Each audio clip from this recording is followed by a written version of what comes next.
ரூம்ல உட்காந்துருக்கிறது மாதிரி உட்காந்துருக்காரு. நேராக போய் திருவடினா பாதம், பாதத்தை போய் பார்க்குறேன்னு போனால் எனக்கு முதல்ல என்ன கண்ணுக்கு தெரியுமோ, என்ன இளமோ, இதை பார்க்கறது தான் போகிறேன்னு ஒரு பாட்டு.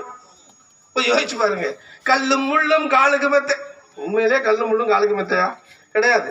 டீலக்ஸ் பஸ்ஸு, பெரிய டாடா சுமோ, பெரிய அளவுக்கான வண்டி, இனோவா காரு, இதில் தான் போகிறோம். ஆனால் கல்லும் முள்ளும் காலுக்கு மெத்தை. பொய்யிலே ஆரம்பிக்கிறாங்க எடுத்தோடனே. இங்கேருந்து போகிறோம். சரி, ஐயப்பா எப்படா பிறந்தாருன்னா, இதைத்தான் நாங்கள் நாடு பூரா தெரு தெருவா நாங்கள் கேட்டோம். அழுதை ஏற்றம் ஏறிடும் போது பொழுதுக்கும் கஞ்சா புகைத்திடுவார். லாகிரி வஸ்தாம் அபினை கூட போக்கிரித்தனமாய் தின்றிடுவார். கஞ்சா போதை கலக்கம் மயக்கம் கேரள பெண்கள் சாமிக்கு பழக்கம் தேற்றமடைந்து தெளிவு பிறந்ததும் நாற்ற பம்பையை கண்டிடுவார்.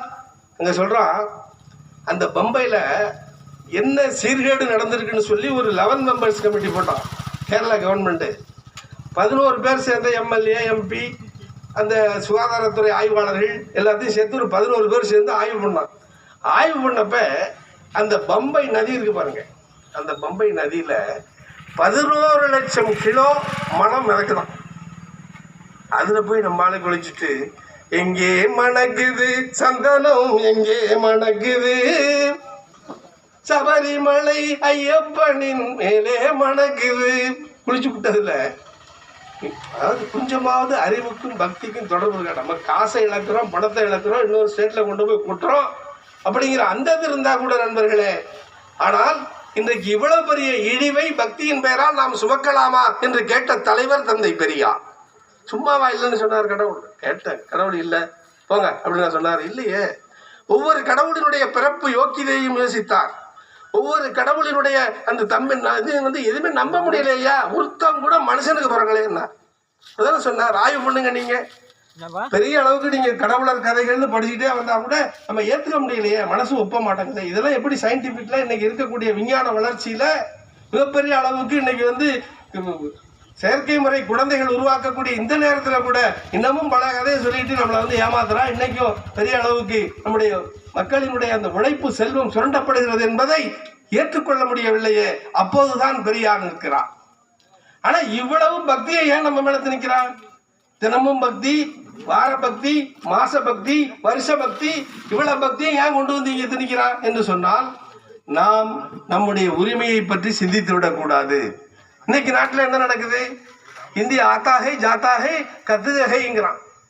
நமக்கு நல்லா தெரியும். உங்களுக்கு எங்க பார்த்தாலும் இன்னைக்கு மன்னார்குடி மட்டுமல்ல, நம்முடைய தமிழ்நாட்டில் இருக்கக்கூடிய முக்கிய நகரங்களில் ஏன் கிராமம் உள்பட இன்றைக்கு வடநாட்டவர்கள் வேலைக்கு வந்து விடுகிறார்கள். எல்லாருக்கும் ஹிந்தி தெரியும், நல்லா பேசுவான். எழுதுறானா படிக்கிறானான்னு தெரியாது, ஆனா ஹிந்தி நல்லா பேசுவான்.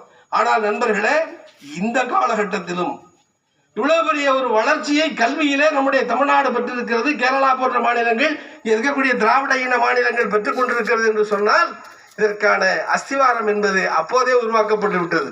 ஆனால் இன்றைக்கும் இந்தியை மட்டுமே தாய்மொழியாக, இந்தியை மட்டுமே தன்னுடைய வாழ்வியல் மொழியாக ஏற்றுக்கொண்ட கூடியவன் இன்னைக்கு பஞ்சையாய் பரோரியாய் எங்க பார்த்தாலும் அலைகிறான்னா என்ன காரணம்? இன்னைக்கு வாய்ப்பே இல்லைங்களே. இன்னைக்கு போர்வை வைக்கிறதுல இருந்து நிலைத்து வளையல். இன்னைக்கு நமக்கு வேலைக்கு விவசாயத்திற்கு ஆள் கிடைக்கவில்லை என்கிற வருத்தம் இருக்கு ஒரு பக்கம். ஏன்? நம்ம வீட்டில் எல்லாரையும் படிக்க வச்சுட்டோம். மிகப்பெரிய அளவுக்கு பிள்ளைகள் படித்திருக்கிறார்கள், மிகப்பெரிய வாய்ப்பை நோக்கி சென்று கொண்டிருக்கிறார்கள். ஒரு மிகப்பெரிய சமூக மாற்றம், ஒரு மிகப்பெரிய புரட்சி, கல்வி புரட்சி நம்முடைய சமூகத்தில் ஏற்பட்டிருக்கிறது. இதற்கு காரணம் திராவிட மாடல் ஆட்சியினுடைய மிகப்பெரிய உழைப்பு அதுக்கு பின்னாடி இருக்கு. ஆனா இன்னைக்கு என்ன பண்றாங்கன்னா, மும்மொழி திட்டம் அன்றைக்கே பேரறிஞர் அண்ணா 1967 ஆட்சிக்கு வருவதற்கு